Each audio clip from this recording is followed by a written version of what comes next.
National Security Advisor John Bolton joins me now. He is the author of The Room Where It Happened. Good to have you with us this evening, Mr. Bolton.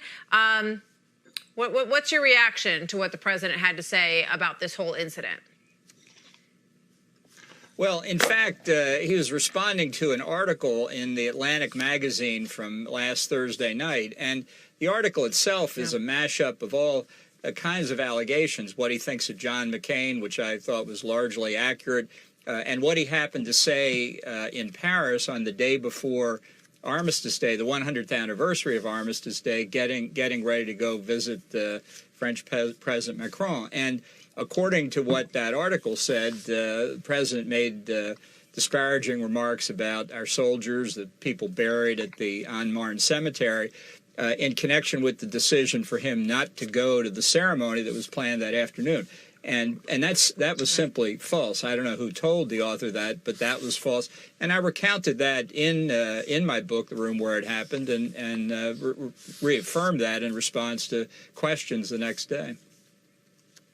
Yeah, I mean, you've heard the back and forth between reporters on this. Jennifer Griffin came on today and said that she stands by her sources. She says that you were not, quote, in the room where it happened when this was discussed. What do you say to that? Well, she's just flatly wrong. Look, I can tell you exactly what it was. We were in the ambassador's residence in Paris. We were supposed to be having a 10:30 meeting to brief the president for his meeting with French President Emmanuel Macron at 11. The president was late, which is frequently the case. I don't think the entire affair lasted more than 10 or 15 minutes. And the main issue was whether or not weather conditions permitted the president to go out to the En Marne cemetery. The people I recall being there were John Kelly, one of his aides, Mike Pompeo, myself, Jamie McCord, our ambassador to France.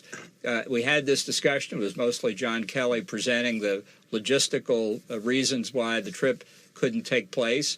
And the president assented to the recommendation that he not go. He didn't protest that he really needed to go. He just sort of took the facts as they were. It's a very straight weather call. After that meeting, just for what it's worth, we then went to the Élysée Palace for the president to meet with Macron. That lasted until about 12:45. The two presidents were then joined by the two first ladies for a lunch, just the four of them, that lasted into the afternoon. The president then went back to the embassy and a dinner that night for the heads of state who were attending. Then that was his schedule that day.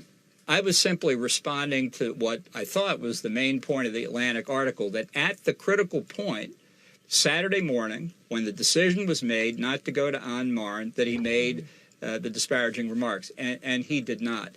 Now, with respect to what people at the Pentagon think, and I think this is important, this afternoon at his press conference, the President of the United States said the following, that the top people at the Pentagon aren't in love with him because they want to do nothing but fight wars so that all those wonderful companies that make the bombs and make the planes and make everything else stay happy. Apart from being incoherent, Elizabeth Warren really couldn't have said it better.